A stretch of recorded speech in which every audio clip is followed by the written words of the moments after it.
لا إله إلا الله لا إله إلا الله له الملك وحده لا إله إلا الله لا إله إلا الله له الملك وحده. السلام عليكم ورحمة الله وبركاته. أشما هركفوني أقام الجرتني يا إلمان أرومو قالي في جاري أنا نجاكوتي الحمد لله رب العالمين. أكا نجاك أبدي ربي براك أبا gaafi fi deebii bashaatu tuubee waliin godhe namoonni maatii kootiif haarawwataa ta'an sabiskiraayib gochuun maatii kootti dabalamaa isiniin jedha. Namoonni maatii kootaa ta'an immoo laayik sheer gochuun na jajjabeessaa isiniin jedha. Gama namaan gama bashaatutti isin dabarsaa na waliin turan affeerraa kooti. jalqaba furtuu karra khayri maqaa rabbii jabba الرحمن الرحيم. Ashamaa harkafuuni kabajamtootaa fi jaallatamtoota maatii hiikuu tuuf jalatti kan argamtan hunduma keessaniif nagaan waaqayyoo isiniif haa baay'atu. Akkam jirtu nagaa keessanii? Ani nagaa kiyya galata waaqayyoo ta'u baga nagaa fayyaa taatanii guyyaarra hiikuun gara miidiyaa isheetti na affeerte gara mana hiikuun dhufee jira. Egaa akkanas maxxana diimaan qaba. Hiikoo sumarraanii ani nama affeerraa maluuf goote na affeeruu kee guddaa galatoomii isin jechuu jaaladha. Akkasuma baga gammaddee baga ittiin si ga'ee koongiraa isin jedhee jira. Baga gammaddee isin jedha. Gaaffii na gaafattee jirti hiikuuni. Gaaffii isheen na gaafattee too argitanii waan ajaa'ibaati. Egaa gaaffiitti seenuuf jenna na caqasa isiniin jedha. Yoo isinitti tole laayik sheer godhaa. Qeeqaa fi yaada qabdan koomentii jalatti nu kaa'adha isinii deebisna isiniin jedha. Gatatuma gara gaaffii keenyatti dabarra. Duraan dursaa akkam nagaa keetii sanyii tiyyaa jette jirti. Gaaffii koo tokkoffaanii bashuun eessatti dhalattee eessatti guddattee gaaffii kana bakka baay'eetti isinii ibsee jira. Akka carraa namoonni haaraan hiikoo hordoftan yoo jiraattanii Wallagga Baaroo Guduruu Wallaggaattiin aladhe magaalaa Shaambuu iddoo addaa Dooyyoo Bariisoo bakka jedhamuttiin aladhee mucaa baadiyyaati. Achitti aladheen guddadhee isiniin jechuu jaaladha. Lammaffaanii sadarkaa barnoota keetii maali? Sadarkaan barnoota xiqqoodha, baay'een baranne haga kutaa 9tti baradheera.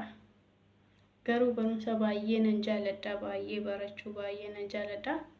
Akka carraa ta'e hin xumurre egaa yoo carraa argadheef immoo nan xumuree yaada. Egaa iddoo jiraatanis hin beekamu, akkatti jiraatanis hin beekamu. Waaqayyotu waan hundumaayyuu yaada keessaa qaba.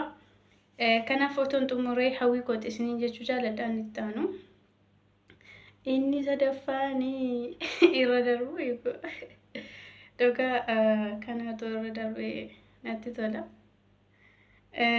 isin jechuu jaaladha. Sadaffaarra hin darba.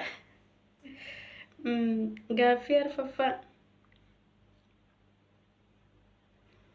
Gaaffii sadaffaan garuu isin dubbisa. Heerumtee bultii qabdamoo ganaa heerumuuf yoo hin heerumne osoo namichi ministeeraa si kadhatee maal goota? Itti heerumuuf?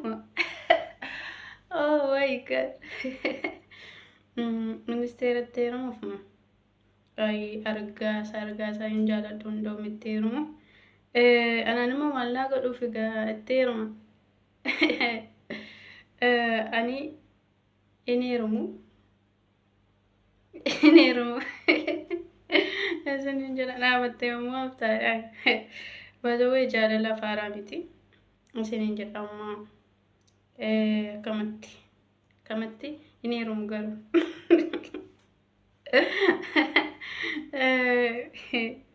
Inni itti aanu duraan umurii kee meeqa gaafa geettu jaalallee baafatte? Baazawee dhugaa dubbachuuf baay'ee xiqqoon ture jechuudha. Qaldii keessaa yeroo sicha kutaa meeqan baradhaa? Kutaa 4 natti fakkaata. Baadiyyaatti baranna. Garuu jaalala hin beeku yeroo sicha. Mucaan na jaallachuu barbaade ani irratti hin beekne. Inni eega ture ijoollee yeroo na rukutan ijoollee dhaqee rukutaa yeroo ijoollee faana akkasuma dhiirotatti maxxanuuf jiru faana deemin naan jea maal ta'eeraan jedhaan hin beekun ture jechuudha. Innillee xiqqoo anillee xiqqoo walumaan guddanne booda keessa akka jaalala ta'een bare. Faana garuu naannoo waggaa 5 akkas waliin hiriyyummaa turre jechuudha. Akka carraa waliif milkoofne jechuudha. ግን ወልጅብን ያደባን የቶንታኔ ነምኒ ማሉማፍ እዩ ጋሪ ሚቲ ከናፊ እስኒ ጀዳ አማ ወሊፍ ኑንኬኒኔ ወሊፍ ሚልኮፍኔ እስኒ ጀቹ ጃለዳ ኤቫን ጋፊ ሸነፋኒ biyya akka baatu maaltu si kakaasee jedha. Biyya akkam bahu xiyyaadee miti kan biyya bahe akkuma carraa yaalee yeroo dhiyootti iyyuu naata isaa ka'ee inuma dhufe.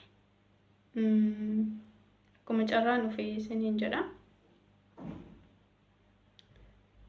Inni ittaanu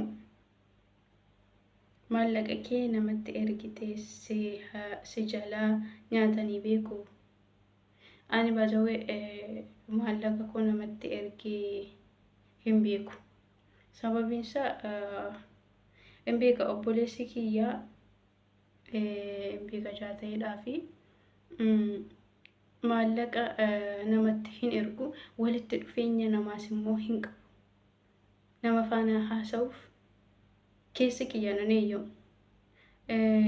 namootan beeku faanayyuu haasoo dheeraan haasa'u baay'ee sin haasa'u dhiirota faana immoo hin haasa'uyyuudha. Walitti dhufeenya nama baay'ee waan hin barbaanneefis hin qabneefis hin ergine erguulleen hin barbaanne jechuudha. Maaliif waa baay'ee argaan oolaa ijaa ta'eedhaa fi yoo takka argite waa baay'ee hubatta ijaa ta'eef dhiirri maal akka ta'e nan beeka. Kanaafiyyuu baazawee itti nan hiikamu. Kanaaf ergee hin beeku.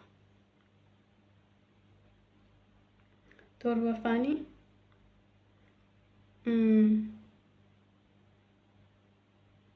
takka madaamii biraa dalaguun wal loltee beektaa? Madaamii faanarraa eenuma wal lolla garuu wal lolu otoo hin taane ani yoo isheen na lolteyyuu iddoo baay'ee hojjedheera.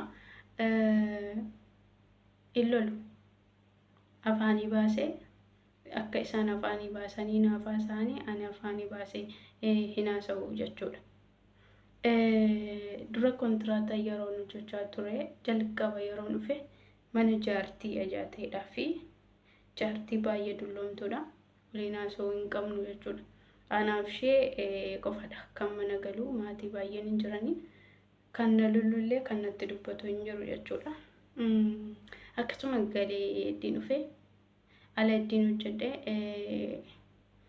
yoo afaan cimaa yoo natti dubbatan nan deema malee itti baasee haasa'u.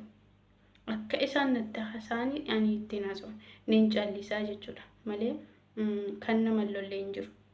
Huma nama lolu isaanii malee wal lolee rukutee yookiin immoo jecha cimaa itti baasee haasa'ee hin beeku. Garuu lolameera inuma lolama.